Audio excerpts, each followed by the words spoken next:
Hello everyone, good morning, नमस्ते। कैसे हैं आप लोग? आई होप सभी बहुत अच्छे होंगे।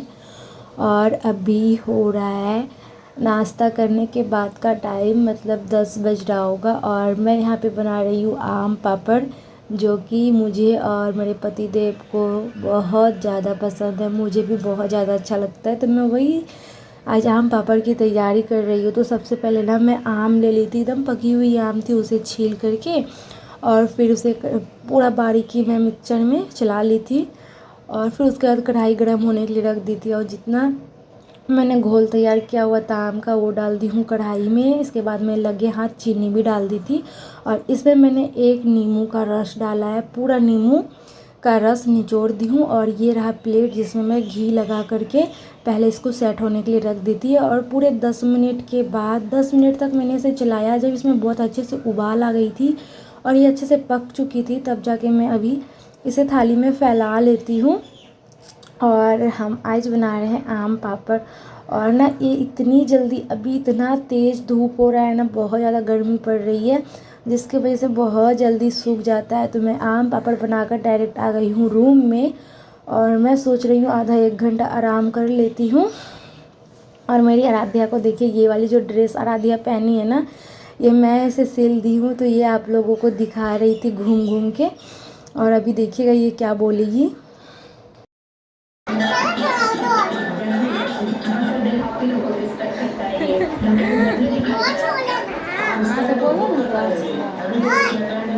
आराध्या शर्मा गई जिसकी वजह से वो उधर चली गई। तो ये ना इसके गर्मी में ना वो जो ब्लाउज के पीस वगैरह होते हैं ना सूती वाली, तो वो मैं बना दी हूँ। और ना एक इसके पापा बाज़ार से ला दिए थे, और मतलब लेते तो दो, लेकिन ऐसा हुआ कि मतलब इसके साइज का था ही नहीं, सारा छोटा था, एक पीस ही बचा हुआ था जो लेके आए थे।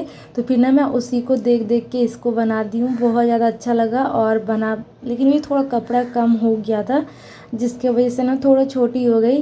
कोई नहीं, अब नेक्स्ट बार जब मैं बनाऊँगी ना तो अलग से इसके लिए मैं कपड़ा मंगवा के फिर बना दूँगी। और फिर अभी मैं उसके बाद ब्लॉग की ही नहीं, क्योंकि मैं ब्लॉग करने के मूड में थी नहीं। और मुझे पता नहीं अभी क्या हो गया है कि मैं ब्लॉग करती हूँ फिर नहीं करती हूँ। ऐसा लगता है कि मैं तो ब्लॉग करना भूल ही गई हूँ। सच बताऊँ ना तो मुझे ऐसा लगता है कि जैसे ही किचन के काम से मुझे फुर्सत हुई है, वैसे ही मैं जाके आराम कर लूँ। बिल्कुल भी ये ब्लॉग करने का बिल्कुल मन नहीं हो रहा है डियर। मुझे बहुत दुखी हो रहा है कि मैं क्यों नहीं ब्लॉग कर पा रही हूँ, मन ही नहीं करता है, मेन बात है। शाम का नाश्ता में मैंने पास्ता बनाया हुआ था, सब लोगों को पास्ता दे दी। और ये देखिए पूरा दिन भर मैं सूखने के लिए डाल दी थी, तो अभी शाम का टाइम हो रहा है और बहुत अच्छे से मेरा आम पापड़ सूख चुका था।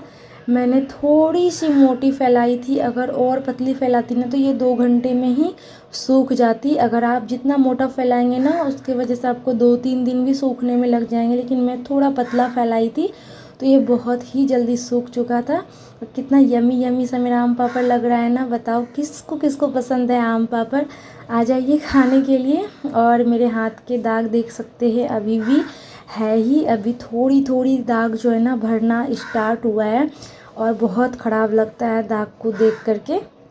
और फिर उसके बाद मैं कर रही हूँ नाइट के खाने का तैयारी। अभी ना मैं बनाऊँगी मालपुआ, जो कि मेरी सासू माँ को बहुत ज़्यादा पसंद है। तो मम्मी बोल रही थी, मतलब 6-7 दिन से बोल रही थी कि मालपुआ बनाने के लिए, लेकिन ना मुझे फुर्सत नहीं मिल रहा था।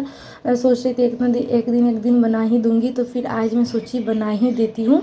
तो अभी ना मैं सारा चीज़ तैयार कर ली हूँ, और इधर ना मैं आलू सोयाबीन की सब्ज़ी बनाऊँगी इसके साथ, क्योंकि कोई हरी सब्ज़ी थी नहीं और सोयाबीन थी, तो मैं सोची आलू सोयाबीन, क्योंकि पूड़ी और ये पोहा के साथ ना रस वाली सब्ज़ी ही अच्छी लगती है। तो यहाँ मैं आटा गूँथ ली हूँ, और इधर मेरा आटा जो है ना, मैं घोल तैयार के रखी थी मैदे का पोहा के लिए, वो भी सेट हो चुका है। और आलू सोयाबीन भी मैं भून ली हूँ। अब मैं मसाला तैयार कर लेती हूँ, और दूसरी कढ़ाई में मैं तेल डाल देती हूँ पोहा छानने के लिए। मेरी सासू माँ का ना पोहा बहुत फेवरेट है, बहुत ज़्यादा उनको बहुत पसंद है। और हम लोगों का क्या है ना, एक आग दो खा ली यही बहुत है। और किसी किसी का होता है ना बहुत ज़्यादा फेवरेट होता है चीज़ें।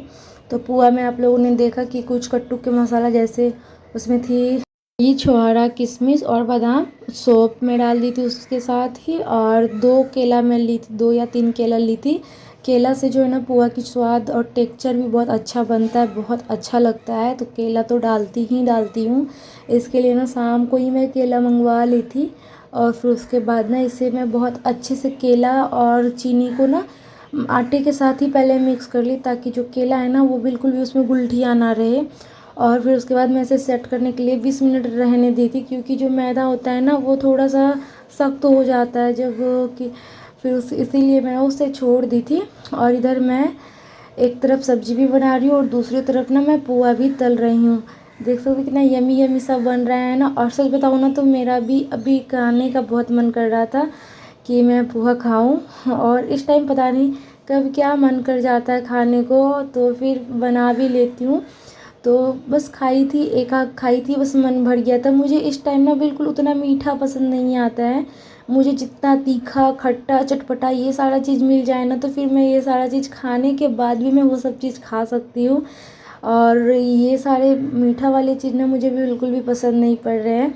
तो इधर देखिए मेरा जो है ना दूसरी कढ़ाई में क्या हो रहा है ना, कि मैं मसाला भून रही हूँ और एक साइड में मैं पोहा तल लेती हूँ, क्योंकि पोहा तलने में ना थोड़ा तो टाइम लग ही जाता है। ये ज़्यादा मैदा नहीं है, करीब 300 साढ़े 300 ग्राम होगी, क्योंकि आधा किलो मैदा में मैंने 350 ग्राम ही यूज किया है, क्योंकि उतना कोई खाते नहीं, हमारे पति देव को तो बिल्कुल भी पसंद नहीं है। जिसकी वजह से मम्मी खाती है और मैं खाती हूँ एक आध दो, और मेरे देवर लोग जो है ना वो लोग को भी खिला दूँगी। तो बस इतना काफ़ी था। और फिर यहाँ पे सारे पोहा तल के रेडी हो चुका था। अब मैं ना पूरी बारीकी बारीकी से बेल लेती हूँ और तल लेती हूँ। जो अभी जितने लोग खाएंगे ना उतने तल लूँगी, फिर उसके थोड़ी देर के बाद मैं तल दूँगी। और इधर मेरी सब्जी भी बन चुकी थी और अब पूरी भी रेडी हो चुकी है, तो चलिए निकालते हैं खाना। और यहाँ पे फिर सब्जी देखिए कितना अच्छा सा बन चुका है, यमी यमी सा आलू और सोयाबीन का सब्जी। मुझे लग रहा है इसमें रस थोड़ा सा और रह गया है, फिर बाद में इसे ना मैं रस और इसका सही कर दी थी।